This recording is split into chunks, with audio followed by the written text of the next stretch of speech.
I'm Jay Thomas, and welcome to Bald Tires, a proud member of the Saskatchewan Podcast Network.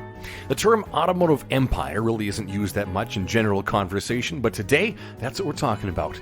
My guest is a special person who has built an automotive empire here in Saskatoon. You'll know who I'm talking about. Jubilee Ford. Yes. Vaughn Wyant joins me today. We're going to talk to him about, well, how he built this automotive empire. It's got a great story on how he acquired all those dealerships. But more importantly, we're going to talk about the Pegasus Project, which is a very special Mustang that it's going to make its way to SEMA and eventually the Barrett-Jackson auction, all in support of Stars Air Ambulance. Vaughn is the co-chair of this oh-so-important project, and he's got all the details for us. A very cool episode is coming up, so stick around. I'm Jay Thomas. Thanks for listening to Bald Tires, because when you make great memories, you make bald tires. Connexus Credit Union is all about their members. Improving their financial well-being drives everything they do. And that's not just something they say. It's a promise that's delivered by over 900 employees across Saskatchewan. Their employees are members too, and they've been there. So they're committed to making your money work for you. The banking industry needs to change, and Connexus is changing it for everyone because Connexus cares. Visit connexus.ca to learn more. The Saskatchewan Podcast Network is also supported by Direct West. Are you a new business owner looking for new avenues to promote your business? Direct West's digital billboards are a great opportunity to highlight a new product, new promotion, or anything else you'd like your customers to know about. You can get local expert marketing help for your business at directwest.com. All right, let's go over and talk to Vaughn. Well, I find myself in the most astounding garage I think I've ever been in, the most incredible car collection I've ever seen. And I'm over at Alloy Collision Center in Saskatoon right now with Vaughn Wyant, the guy who started the whole Wyant Automotive Group, and this incredible car collection and so many more things. So, Vaughn, thank you for joining me on this podcast. Yeah, it's my pleasure, Jay. Thank you. Yeah, it's great. It's fantastic. I want to hear the story of young Vaughn Wyant. You're a Saskatoon guy. You grew up here in the city. And now you've got a lot of dealerships, right? I mean, this is, Jubilee Ford is the big one everybody thinks of, but there's so many more here in the city and in British Columbia and other places. Tell me, you grew up here. Were you a car guy right off the hop? You know what? I mean, what kid wasn't a car guy when I grew up? I mean, we all coveted, cars. My dad was a doctor, was one of the founding doctors of the Royal University Hospital back then, just the University Hospital. And I came here at the age of 2 years old when my dad and my mom immigrated to Canada. Okay. And so I wasn't born here, but I mean, my whole life I've lived here. So went to Grosvenor Park Public School, went to Evan Hardy Collegiate, go Souls, and we we like cars. We cruised 8th Street. We did the A&W thing, the Dog and Suds, and my dad had a station wagon with no air conditioning. It was a Ford, vinyl seats and no air conditioning. We couldn't make that thing a hot rod. It had a 327 engine in it. But what we could do is we took the air cleaner off, we took the filter out, we turned the air cleaner upside down, and we got kind of a throaty noise out of it, and we thought that was pretty cool. Kind of like as kids when you're riding a bicycle and you put a playing card in your spokes to make it sound cool, right? That's right. So yeah, for sure. We grew up loving cars and always wondered how would we ever even be able to buy one? You're a kid, right? So it was cool. Now, we shot a little video here, and there's a Volkswagen Beetle behind us. Yeah. Right? I mean, that's got some memories. But was that your first car? What was your first car that you owned? Yeah, my first car was a Morris Oxford. The house that it was at is still there. It's just it's right at the start of Saskatchewan Crescent East. There's a little house just on the corner, and I remember buying that car. I think it was $500. It had a 4-speed in the tree. It was an English car. Oh, really? So a 4-speed shift in the tree. Yeah. That was my very first car that I drove every day, and yeah, it was pretty cool. Yeah, it was fun. That's awesome. Okay, so you went to college, U of S for a year, you said, right? Yeah. Tried that out? Yeah, let's call it a year. It was a year of, I wasn't very focused on my education. I mean, for me, even in public school, even in high school, I mean, I was smart, but, I did not apply myself. There was a big world out there, and I was a daydreamer, right? So I was always dreaming about something else. And I do the same thing today. My mind wanders, and I think about, where's the next opportunity? How do all the balls fall into place? And because I do believe that you don't get what you want, you get what you think about, right? That's Okay. what your mind. Yep. So when you think about something hard and long enough, it actually does become a reality, because it becomes a goal that you set in your mind. And I just believe your subconscious takes you there if you believe it's possible and think about it enough. And I really, I used to teach this stuff long after, the power of self-esteem and negative self-talk, and how high performance people really think, and how they control the negative in their life. And I'm blessed. I mean, I've always just been that person. So tell me the story in between 1 year at University of Saskatchewan and buying a dealership. What did your life look like between there? Yeah. Well, I mean, I had already been to Great Britain for 1 year after high school to, seek my fortune, if you like. All my mom's relatives, and therefore my relatives, cousins, aunts, uncles, were all over there. So I had a safe place to go, and so I went over there for a year. I traveled around Europe, had a little Triumph Herald, cool. real cool little sports car, not very powerful. Always been mechanical, so fixed everything myself. Anyway, I came back, went to university, and then, I had a girlfriend that I brought over from England. So we went back to England after not my failed attempt at university. Certainly I thought, well, this is not my deal. My dad was a doctor, and both my older brothers were, I would describe them as brainiacs.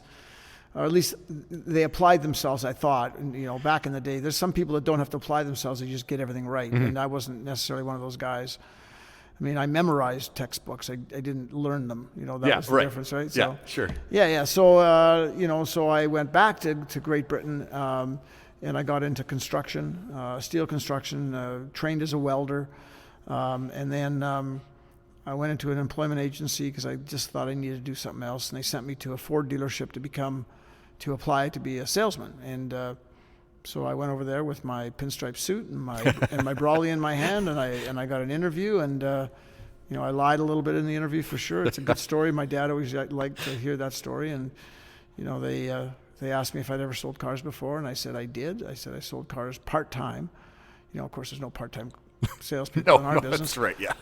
I sold cars part-time for a Ford dealership in a place called Saskatoon, in Canada, called Jubilee Ford, and so they hired me, I think, probably on the strength of my personality. I was a young colonial with a big smile and a really good spirit, and sure, which I think still have today. And so they hired me, and this is pre-internet, right? Of course. We write letters, to communicate, right? Or telegrams, if you want. I mean, I still have telegrams, but they wrote a letter back to my previous employer, and I remember 6 weeks after that, I got called into the sales manager's office. His name was Tony Milner. He's about 6'3", and he said, Vaughn, he says, we have a problem. I said, what's your problem? He says, well, we got a letter from your previous employer, and they say they never heard of you before. And I remember it like it was yesterday. I without batting an eyelid, without a drop of sweat on my brow, I said, can I see who signed that letter? So he turned the letter over to me, and I don't remember who that was that signed the letter, but I just said, I don't know who that is. I do not recognize that person. But they had a problem because in 6 weeks, I was not only their number one salesperson, easiest thing I'd ever done in my life. People walk in the showroom, they want to buy something. I create a relationship with them, they buy something. I was their number one salesman, but I think more than anything, there was a spirit on that showroom floor that they'd never seen before. There's this young colonial kid running around like just going crazy and excited. And we weren't making a lot. We make 10 or 15 pounds, selling a car. Yeah. But in fact, we were, back in that day, we were actually really well paid. This was a prestigious job. So that's how I got in the business. And so when I always talk about your present thoughts determine your future, I thought it was remarkable that years later, I ended up buying the dealership that I lied about working for. And my dad loved that story. They loved that story because I think that's the power of your subconscious taking you in that direction. Now, there's a lot of things had to happen. And I think about that all the time, all the different things and the decisions that you make and the places you go and the friends that you meet to actually end up with that. Yeah. And I'm thinking, if one thing didn't go the way I might not be here talking to Jay Thomas today. I could be doing welding. Well, I could be welding, absolutely. And so it was a really interesting start to my career. And then it just evolved through a series of good opportunities. And I would say hard work. and, success as a sales guy and being recognized for that. And then, through all that, you take on some leadership qualities. And I always tell people that you learn to ride a bike by falling off it. Very few people just jump on a bike and ride it. They go, that's why their parents are running at warp speed to make sure they don't fall off and skin their knee. But inevitably you fall off a bike. And whether you're an adult and you're riding, a trail bike, you're going to fall off, and it's going to say to you, well, I don't like that, and I'm going to do everything I can to get better and not fall off. And I think that's like, leadership and learning how to sell, or which I call creating relationships. Selling is not selling, it's creating relationships. It's making a statement to the person you're talking to that they can trust you, you can trust them, you have mutual respect, and they want to deal with you because they like you. And that's what selling is really all about. So I've always been really good at that. So you were in England selling at the Ford dealership. You come back when? A few years later? No, just about a year later. Because my older brother Raymond wanted me to be an usher at his wedding. I had to make a decision to leave England, and they, when I said I'm going back to Canada, I remember they offered me a nicer car to drive. They offered me back then an Escort 1600E, a special model. They were purple. It was a cool car. It was fast, and they said, if you stay, you can drive that car. And I went, I got to go back to my brother's wedding. Yeah. Okay. And so I came back with my girlfriend, same girlfriend still, and I came back to the wedding, but I had applied in Vancouver and Toronto to most of the Ford dealers in those cities because I thought this is my career path. Okay. Yeah. This is what I'm good at. And so I went back to Saskatoon, and then I started to do my interviews in. I got letters back from about 70 or 80% says, yeah, when you're in town, phone us up, we'll have an interview, right? They're polite. So I did my tour of Vancouver, went to a bunch of stores, and got offered a job, and car business back then in Canada, U.S., not quite as prestigious as it was here. No, and so, that's right. Yeah. And so, the last place I stopped, really on my way to the airport, was Zephyr Lincoln Mercury, and I stopped there, and I went in and I introduced myself, and the guy said, oh yeah, no, we never got a letter from you. But he started to, he became a great friend of mine. His name was Dave Shepard, and we started chatting. Then the owner of the dealership, or the owner of the dealership's son, walked in, and Dave said, this is this young man's Vaughn Wyant. He's from Saskatoon. And he said, oh, this is the guy that wrote us a letter. So, yeah. So anyway, they hired me. It was a no-brainer. I was very successful, sold a lot of cars, became a crew chief, which is basically looking after crew salespeople and selling, like a playing coach. Yep. And then they made me a sales manager, and I learned how to fire my first person, and that was even a funny story. And I was late at night. It was 9 o'clock. We were locking up, and it was our lot guy, and I was so nervous I had to fire him. And he came in, and I said, well, we're gonna have to call it quits. Those are my exact words. And he goes, yes, boss, time to go home. No. I mean, like quits, like you don't get to work here anymore. And, I remember losing sleep over that. But I mean, I have a million funny stories about the car business and things that have happened, and they'll just pop into my head all of a sudden like that did. But yeah, so I became a sales manager, and then visited a really good friend of mine who I met in Campbell River at a Ford credit training program. And his name was Royal Smith. Regretfully, he passed away not too long ago. But anyway, we became great friends. And he had this small little dealership in Three Hills, Alberta. And so I drove back for Christmas one year, which I did every year. And that was my Capri 3000. I remember I was driving, and it was super cool. Cool. Yeah, fast, cool little car. So on the way back, I stopped in Three Hills. And wow, there's a guy in this little town of like 800 or 900 or 1,000 people. Mm-hmm. And he had a Ford dealership with gas pumps and, a one-car showroom, and, his shop, I think they were dirt floors, and I just thought, this is so cool. This is his business. Like, this is his. And I wasn't put off by it at all. I just thought it was really neat. I thought, I can do this. And then it was on. So then I, with the help of some good people at Ford Motor Company, I bought a small dealership in Carstairs, Alberta, which was a gas station. Someone described it as you could throw a cat through the wall. And, there were 3 cars in stock, a set of gas pumps, a Quonset for a service department, and it wasn't much.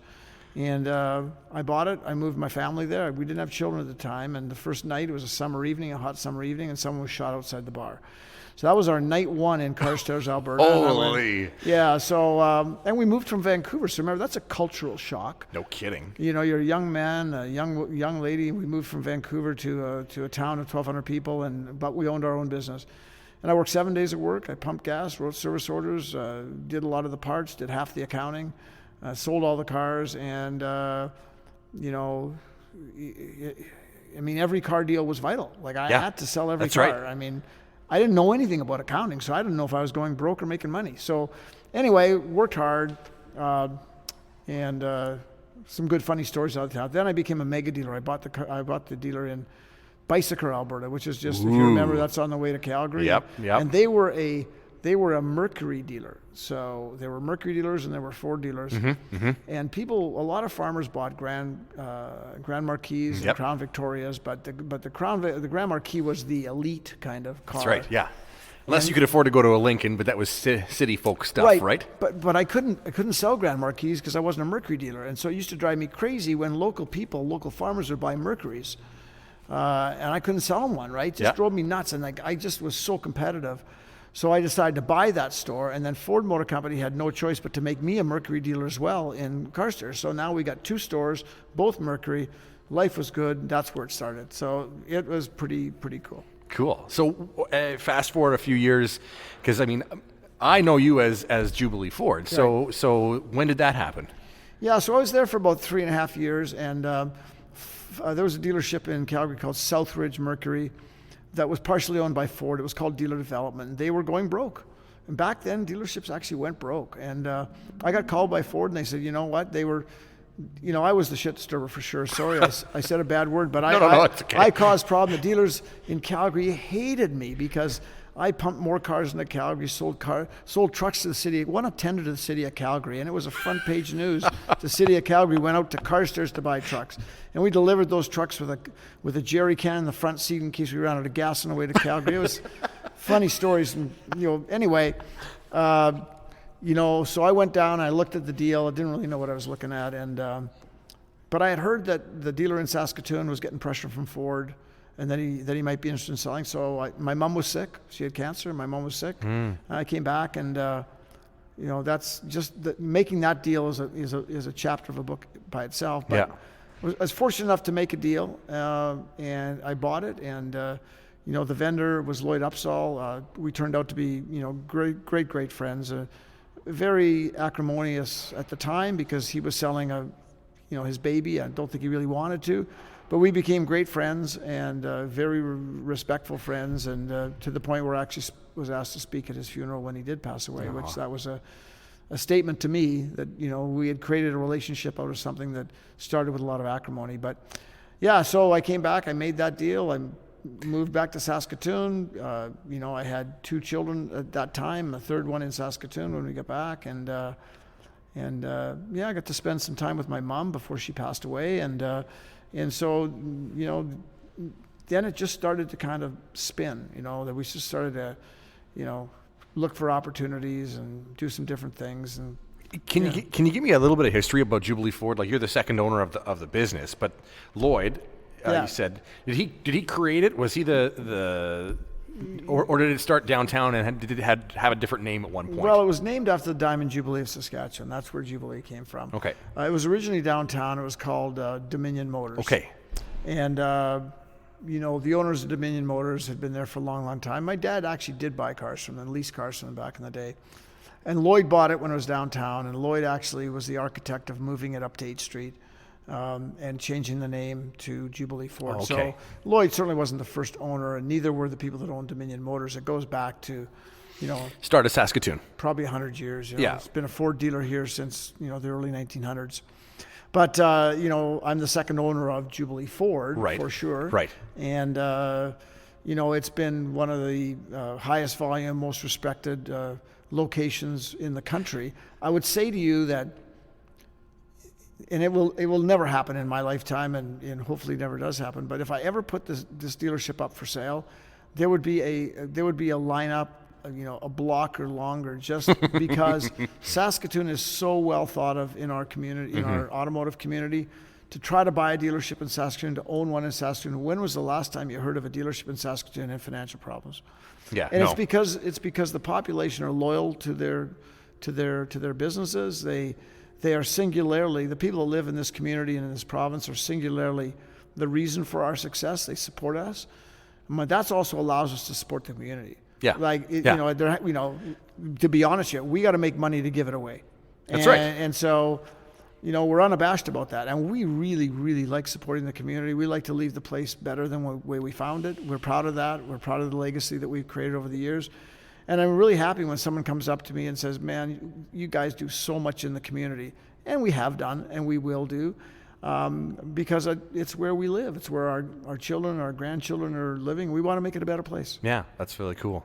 8th Street was the home of Jubilee Ford for a long time. It's Right. kind of where there's a Sobeys there and Montana's Bar and Grill. That's where Jubilee Ford was originally on 8th Street, right?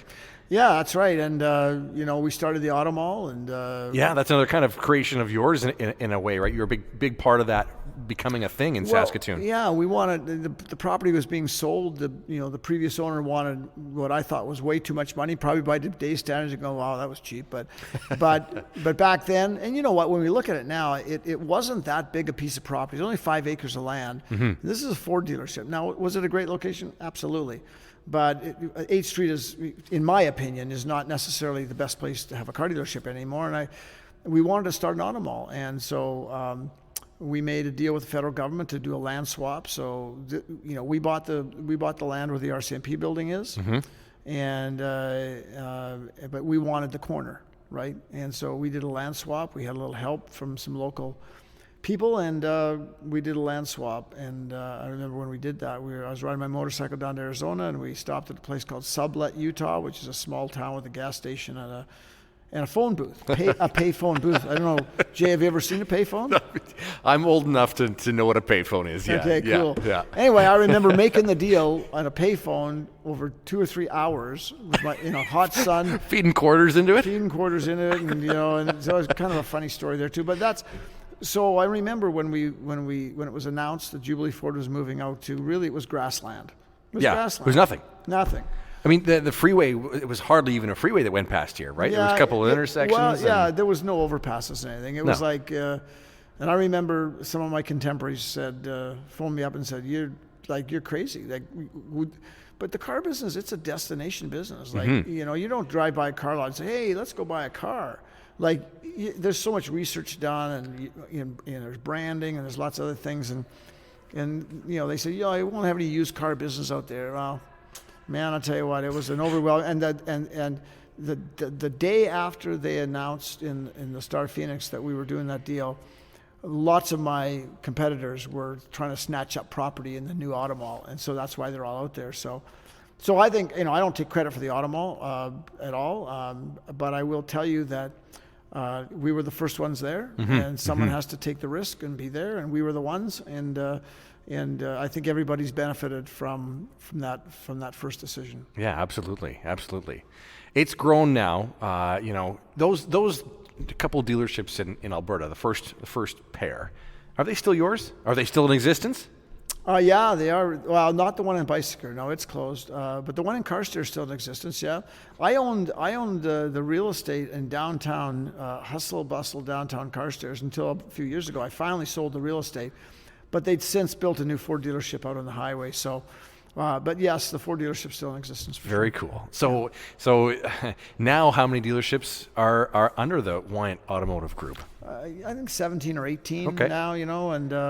And we've expanded into Calgary. We've got a brand new, when I say brand new, within a week's a brand new, huge Volvo dealership. Oh, cool.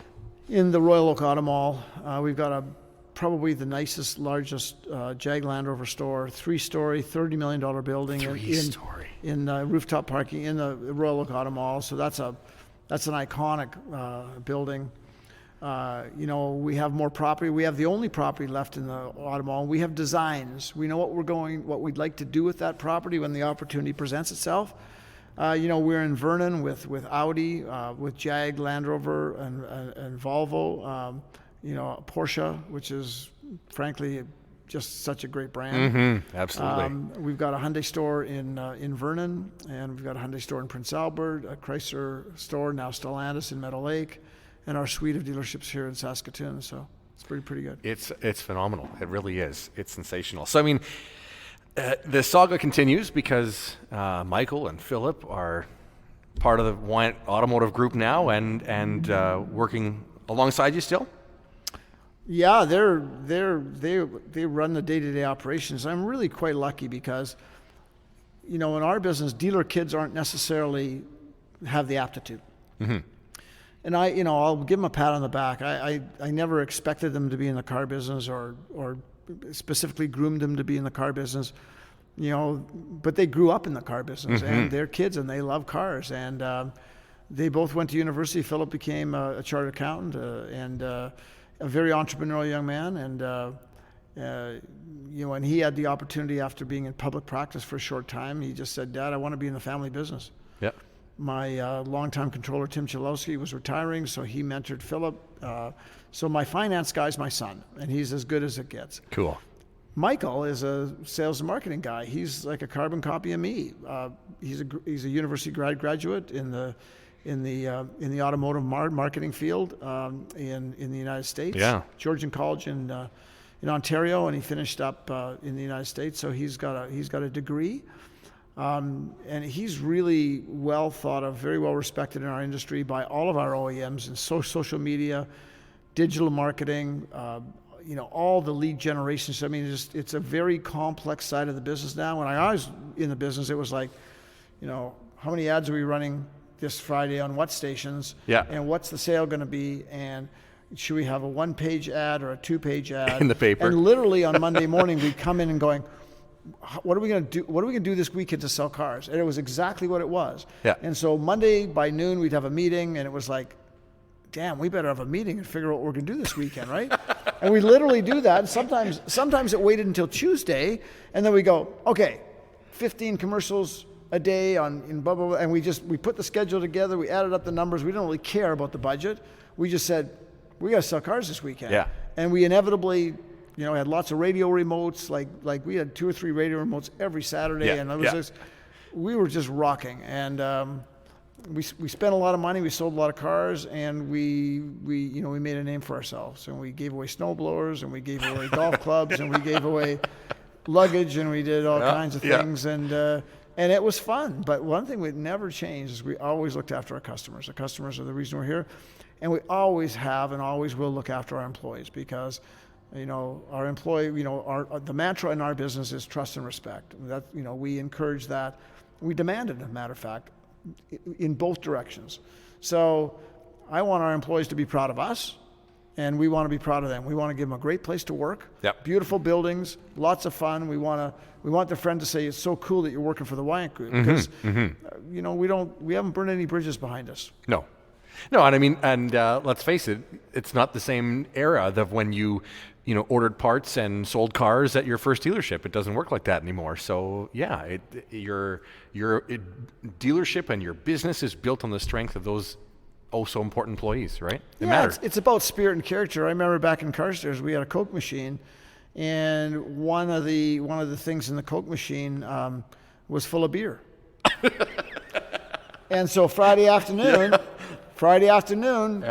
you put the token in, you had a beer. And I'm going to tell you, there were certain members of the community that, you know, to serve and protect would come in off shift and have a little beer with us, you know. So, you know, there's lots of stories I probably shouldn't tell, but it was fun because we were a community. I served on the town council. I was in charge of, you know, dog patrol. I had to call in the middle of the night, say there's a dog barking, and so you know, I learned a little bit about politics at an early age. That it doesn't matter what you do, you can't please anybody. You can't please everybody for sure. It's impossible.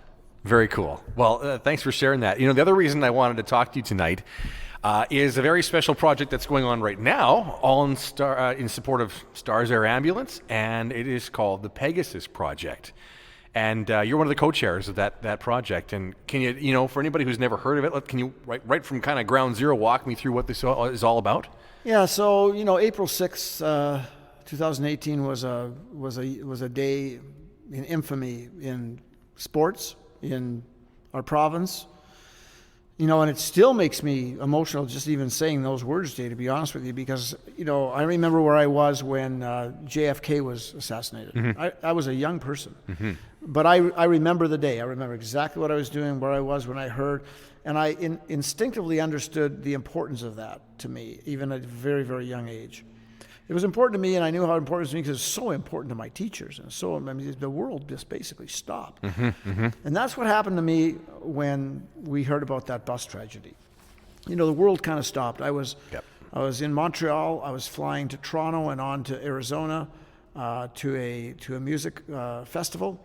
And before I boarded my flight in Montreal, I heard there was a bus crash. And I just thought, wow, that doesn't sound good. And I heard there was a couple of people that were killed, and I heard it was the Humboldt Broncos. And by the time I got to Toronto, they had raised the number, and I started seeing some pictures on the internet. And when I landed in Arizona, the full force of that came out, and Lori was with me at the time. And I remember it was a Masters weekend, and we spent the weekend at this music festival, listening to music, watching the Masters, but doing a lot of thinking. And I remember thinking to myself that there's got to be something amazingly good comes out of something so tragic. It can't just be the loss of these lives. It has to be something bigger than that. And so, we did a project back in 2014 to 2015 for Jim Pattison Children's Hospital. We raised about $500,000 for that hospital by building. Same builder as does all my cars, by the way.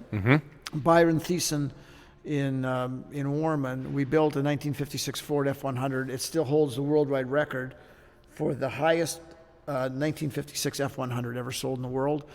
And I was approached, we put a committee together, and we learned a lot. We raised some money, and then I was approached again about doing another charity car. And I just sort of thought to myself, man, this is 3 years out of my life for sure. But then I thought about it, Jay, and I thought, I said, I will do this, and I will recruit the people, and I will raise all of the money to build the car as long as the money goes to STARS. Lori and I had toured the STARS facility, took the time to learn about it, made it sort of an important charity already. And the committee said, absolutely, 100%. So then it became a passion project for us. Wayne Halliburgh was my co-chair, great guy. Yeah, fantastic. And, Wayne and I took all of the key learnings from the first one, and we embarked on this project and got a hold of a guy by the name of Kim Coates. Kim Coates, Sons of Anarchy, a beloved Saskatoon actor, Shakespearean actor, Black Hawk Down, Bad Blood, you name it. And just, his mom still lives here. He's just a great guy. And I connected with him one day, and I said, Gene, you don't know me, but we have some mutual friends. And I said, I don't need much of your time. I had met him before in Arizona at a Wings and Wheels function where I displayed a couple of cars to it. So he didn't really know me, but anyway, we chatted. But I can tell you, this man is a man of his word, and he is as passionate about Saskatoon as I am. And we've just become great friends. And I think it's kind of weird, when this Hollywood actor phones me out of the blue and said, he calls me by my nickname. And, we have these chats, we play golf together. He's a cool guy, and he is just engaged in this. He does videos for us. He's just so pumped about this. And he's filming right now in Hollywood with Woody Harrelson. Wow. So, and he's phoning this, used car dealer in Saskatoon about this project, but he's become so passionate about it, and he loves cars. He gets in this car thing, and he gets in this little museum. He's just like a young child going through here. His wife Diana is also awesome. Anyway, he's been a big part. We got a hold of Rita Shen for our committee. Rita's boys, of course, are the Shen boys, Braden and Luke. Yeah, went to high school with those guys. Yeah. They're on our committee. Jaden Schwartz, Tyler Bozak, both NHL champions. They're on our committee lending a hand. And I think maybe the icing on the cake, if there's an icing on the cake, is Caleb Dahlgren. Caleb Dahlgren was on the bus. And so our committee's evolved, and the idea, every day we're coming up with new ways to raise money. And I want to throw a plug in for MNP. They gave me $500,000. Connexus Credit Union gave me $500,000. We've raised over $2 million for STARS already. The COVID experience has been good in the sense that it's given us more time to raise more money. There, you know, STARS flies 800 to 900 missions a year. In Saskatchewan alone, they drop into every small community multiple times, farmers' fields, the indigenous reservations up north. Lives are touched and saved by STARS, and we know that day in April of 2018 would have been worse without STARS. That's right. It would have been worse without the first responders, the ambulances, and the people that served that. And so we can't imagine what it must have been like to be on that scene and doing everything you can, but it must have been really difficult. So we've got to know them, and we've got to care about them. Turns out my neighbor at the lake is really a big cog in that wheel. And, neat. And yeah, so it's been pretty cool, and we're excited about unveiling the car at SEMA, which is the world's largest automotive accessory exhibition in Las Vegas. There wasn't one last year. We unveiled Snakebit, which was the F-150, and we used Gene Simmons. Gene Simmons was our guy. Yeah. That was intimidating, I can tell you. But he was cool. He helped us a lot. But we'll be unveiling it with Kim in Vegas November 2nd, whatever that Tuesday is, on the Ford stage to a global audience. Kim, we're hoping, will be there to pull the sheet off, and so that'll be really cool. And then it's going to make its way to Arizona, and we've got it booked into the Barrett-Jackson as only the second ever Canadian charity vehicle to run, and Snakebit was the first. The first, yes. And you know, we were honored to have our premier of the day, Brad Wall, there, and Ford dignitaries who still say that out of all the things Ford dignitaries do, that was the coolest thing they ever. They got to spend the day with Gene Simmons and auction off a car. It was super cool. No kidding. And so our president is Bev Goodman. She's been lovely, been fantastic to deal with. We're all hooked up for SEMA. We're all hooked up for Barrett-Jackson. I think it's on the Friday evening during the telecast, so that's when people have a few too many drinks and spend a bit too much money on the cars. And we're hoping to be very successful on that night, and we have huge plans. I mean, I remember when we flew Gene Simmons over from Los Angeles for the auction. We flew him on a private jet, and I picked him up from the airport. And I got lots of really good Gene Simmons stories. He's a great guy, by the way. But I remember we left the airport, and all of a sudden, out of nowhere, there's a motorcycle escort. And we've got the Scottsdale police. There must have been, I don't know, 15 or 20 motorcycles. All of a sudden, we got a motorcycle escort from the Scottsdale airport all the way to the Barrett-Jackson. They're stopping traffic, and it was crazy. It was like, wait a minute, I'm from Saskatoon. What's going on here? Right?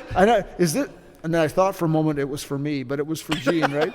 And then it was cool because we had some Saskatoon media there. I think we had global TV, and they were waiting to interview to interview Gene. So we had it was quite a day. You know, I mean, even you grew up listening to the guy on the radio. Yeah. Right? And, you know, that's just blows my mind, even just you getting to pick him up. Well, that's just so cool. Well, I picked up in Vegas, too, him and Shannon, his wife, who, of course, went to school in Saskatoon, a lovely lady. And you know, I was in England there for a few months, and they were playing at a concert in Derby in England. And so I thought, well, I'll send him an email. So I sent Gene an email. I said, hey, I'm in England. I'd love to go to the concert. Do not want free tickets. I just want to get tickets. Well, of course, he got tickets. They were free. It was raining, you know. But I met all of the entertainers. Got a picture taken with Kiss, and and it was kind of cool, right? You know, a little moment of glory, you know, it's kind of fun. Kind of like you interviewing me, kind of a moment of glory, right? Well, that's exactly it. You know what? The real story is I worked for you a long time ago, and I got to clean the wheels of that GT, that Ford GT, when it came in the showroom for the first time in 2006. So, did you? Oh, yes, wow, I didn't know that. I got to be on the detail crew on that thing. Anyways, that's Did you quit or did we fire you? I just want to know. No, I left to go join radio after that, for you. actually. That's awesome. Yeah. You know, I wanted to ask you, can you share any details about Pegasus? Yeah. Like, so the car itself. Yeah. Yeah, so it's called a Resto Mod. A Resto Mod is restored modern. Mm-hmm. So it's a 1968 Ford Mustang Coupe 427, standard transmission. It's been lowered and chopped and made super cool modern car. I mean, it is a masterpiece of a car. We raised 100% of the money to build that car, about $200,000. I raised in a weekend from, and they're still my best friends, but I sent them an email. I said, I need money now because we don't want to raise money, and we want all the money to build the car. The car is a dark gray two-tone, very subtle. It's got a red leather interior. 100% of the work was done locally. There's lots of companies locally that have donated. Industrial Machine, Tom Foster, his crew made the aluminum wheels. There's 100 stories about this car and the things that people have done to help us build this car. And we're going to make a scene. We're going to make a scene at the Barrett-Jackson again. And, we're hoping our premier will be there and some of the dignitaries and, of course, the people from Ford Motor Company. But the car is the star. It's super cool. Yeah. And when you start this car, it's a crazy sound. And, we have a video of Kim starting the car for the first time out in Warman in the shop. We had him out there, and he had a lot of words when he heard that thing start. It would take you back to high school when we went to high school, and your need for speed, right? And the gasoline that flows through the veins of a lot of young kids in the prairies back then. No kidding. Has it now? There have been some events that have traveled around the province. To a bunch of Ford dealerships. I don't know. Did the car go along? Is it done? Is it? Oh yeah, the car's to see yet. Oh yeah. The car's done. It's in a custom built trailer that the sides and the rear open up, and it's a display trailer. We've gone to virtually every community where there's a Ford dealer, and we've raised money. We've raised money for local first responders and for our project. We've exposed the car. We've talked about STARS. Many times we've had blue suits there, which are the pilots and the people that work at STARS. Right. We've told the story about STARS with the help of Connexus, MNP, and all of our sponsors. We've got rolling raffles that we've been going on to raise more money, and we just keep coming up with new ideas to try to raise money to really. We don't really have a fundraising goal, Jay, but now it's sort of like $3 million. It's sort of my mind. Can we get there? And we've got a click and donate, PegasusProject.ca. I mean, if you're listening, think about where you were on April 6, 2018. Think about if you know anybody that's had to use the services of STARS, and pray to God that you never have to use it yourself. But know that it's there if you do, and it could be the difference maker. They have what they call VIPs, very important patients. That's right. And when you hear those stories from these people that in a lot of cases were clinically dead or just really honestly couldn't wait for land transportation. That's right, yeah. It would have been a life-threatening situation, worse than what it was, and their lives were saved, and children and mothers and farmers and people that were perfectly healthy and then all of a sudden had a problem. And they'll talk about STARS, and when you hear them, you'll just get your wall out and say, where do I? Because this is such an important service in Saskatchewan. It's funded partially by the government, but they got to raise a lot of money. They're standardizing their fleet of helicopters so that they can reduce their overall maintenance costs. And so instead of having 3 or 4 different types of helicopters, they're going to have one type of helicopter, and they're going to be industry leading, first rate, leading edge technology that will they'll be faster. They'll faster is better. Yeah, absolutely. They can now land right on the roof of the Jim Patterson Children's Hospital. Saves a lot of time, so no secondary transportation. And they fly over my house every day. Yeah, that's right. They fly right. Their flight path is right over my house. Every time, almost every time you hear that chopper sound, you look up and you see red. Right. And it's really intimidating too when you see we walk that Meewasin Trail toward the Jim Patterson Children's Hospital every morning. Yeah. And one morning 2 weeks ago, we saw the helicopter on the roof. It's the first time we'd actually seen it on the roof, and we didn't think that was really cool. We thought somebody has a problem. Yeah. Like somebody got flown there for a reason, and they are hopefully in better shape now because STARS helped them out. So I said, this is a passion project. There's a lot of unbelievably worthy projects that we lend our name to or we donate money to. And it's impossible to give to all of them or to the same extent to all of them. We've been involved with the REME modern. We've been involved with Merlis Belcher in some pretty big ways, and but I think emotionally, this is bigger because I played hockey not well. My kids have friends who I know like their sons to me really played on the Humboldt Broncos. Yeah. There's so many connections from that Humboldt Broncos crash. People that I know, a girlfriend of one of the players on the bus, and when you meet Caleb Dahlgren, and you realize. And when I met him outside my office, Ford Motor Company gave a car to each of these kids that survived to help them through their recovery. And then there was he came to my office to return the car and to thank me. And I said, you know what? If Bobby Orr was sitting outside my office right now, he'd have to wait for you. But this young man told me a story, told me what he remembered about the day. He wanted to talk about it, and showed me some pictures. And it was really only then that I understood really in any way the trauma that must have been that bus at that moment, and what went on in the 30 seconds to 90 seconds prior to that incident actually happened. And so Caleb is really involved in this, to the point that he's donated a portion of the proceeds of his book called Crossroads to Pegasus.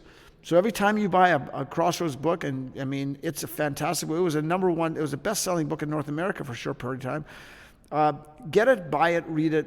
You'll understand Caleb as a human being, but you'll also have a better grasp on that day, that bus. And maybe at the end of the day, it causes you to say, this is a service we need, and we need to donate money. Pegasus is a way of raising money for the project. But more importantly, I think it's a way of raising awareness of stars, of the great things they do, the great people that work there, and how they can impact a community, or a family, or an individual in a split second. So that's what Pegasus is all about, and I don't know that that's a nutshell, but it gives you some idea. We're constantly thinking about what can we do between now and selling that car, and maybe afterwards, to help to raise money for stars. The Premier is a huge advocate for this project.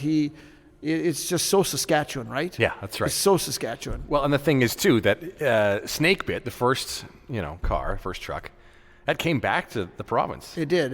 It was bought by Gordy Broda, a good friend and also a good customer from Prince Albert, a road builder and a wonderful guy. He's a big part of the Prince Albert business community, and he's a very generous man. And I think he might have his eyes set on this car. I mean, a little peer pressure, Gordy, if you're listening, but we'd love to have this car come back to a Saskatchewan address. There'll be a tax receipt involved, of course, because there will be a tax benefit for the buyer of this car if you're Canadian. If you're Canadian. So, and we learned all that stuff, Jay, in the first Snake Bit. We had to learn all about, what can we do, what can we get away with, what can't we get away with. But we're in both cases associated with a health group, the Children's Hospital to begin with, and now with STARS. So our governance in this project is absolutely critical. We can't misstep, say the wrong thing. Everything we say and do, gets a clearance tag on it, because we're representing STARS, and we're representing a government-funded organization that is there to help all the people of Saskatchewan. Absolutely. Hey, can you tell me where did the name come from? I know Pegasus, the horse, would be Hercules' horse in Greek mythology, but what does that have to do with? So it's a wing. It's a wing. It's a horse, so it's a Mustang. Okay. It's a wing, so it's a helicopter, right? Oh, okay, all right, I get the connection. So the third one just escapes me. Lori will get mad at me, but there's 3 elements to Pegasus. All of them relate to the car or stars. Gotcha. And that's where the name came from. So we thought it was a pretty cool name and pretty easy to communicate, and. So fantastic. So if people are, thinking now, well, I got to see that car. There's a couple more stops in Saskatchewan still this fall, right? Yeah. It's leaving to SEMA when? It'll leave to go down south probably right at the end of October. So It's likely going to be around for another 5 or 6 weeks, approximately. There are a few places. It was at the Premier's Golf Tournament. There are a few places scheduled for it to be at. It sort of brings up a good point. Is there a place that we could put that car for a weekend in Saskatoon and invite people to come down and have a look at it? Maybe there is. Maybe it's Besborough Park. Maybe it's some place where it can get some public attention for a day or two, and maybe we can raise some money. So thanks for the idea. Perfect. It'll be at SEMA, and then off to Barrett-Jackson after Absolutely, that. That's pretty exciting stuff. Yep. So maybe, just maybe, we'll see it back in Saskatchewan. And you know what, Jay? If you play your cards right, I'll get you a little podcast interview with Kim Coates. I'm sure he'd really be happy to be part of your little show here. He would do it too, by the way, and maybe that helps. That would be pretty spectacular. Yeah, he'll do it. He'll do it. Well, thank you for joining me tonight and for talking cars and your story and the big Pegasus project story. Thanks again very much, Vaughn. Yeah, it's been fun. I mean, I like talking about cars. Yeah. I'm unlike a lot of dealers. I actually love cars. Making money is a result of that passion. But you're actually a car guy. I'm a car guy through and through, and I'm a Stars guy and a Pegasus Project guy. So thank you for spreading the word. Thank you for helping us raise money. It's important to Lori and I, to our whole committee, Wayne Halliburton and everybody.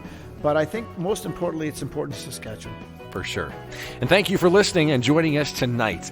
You know what? Like I say, for more information on this, pegasusproject.ca, you can go there. And otherwise, well, it's bald tires. When you make great memories, you make bald tires. So we'll catch you next time on the podcast.